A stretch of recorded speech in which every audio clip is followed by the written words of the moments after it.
Global star Ram Charan సతీమణి Apollo foundation vice chairperson ఉపాసన కొనిదెల గురించి పరిచయం అక్కర్లేదు.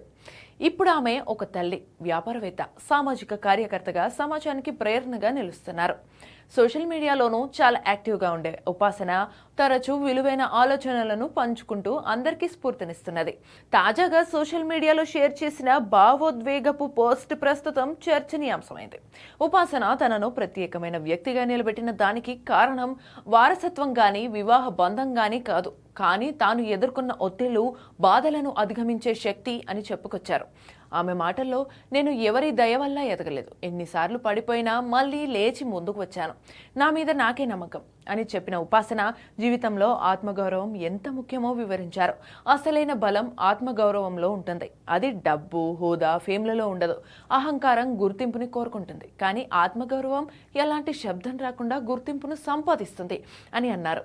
తన ఇన్స్టాగ్రామ్లో కాస్ ఆద్మీ పార్టీ అనే ఆసక్తికర ఆలోచనను పంచుకున్న ఉపాసన, ఒక వ్యక్తిని నిజంగా గొప్పవాణ్ణి చేసే అంశం ఏమిటి? డబ్బు, హోదా, కీర్తి మాత్రమేనా, లేక భాగోద్వేగ స్థిరత, ఇతరుల కోసం చేసే సేవ, తపన కూడా అంతే ముఖ్యమా అని ప్రశ్నించారు. ప్రెజెంట్ ఈ మాటలు వైరల్ అవుతున్నాయి.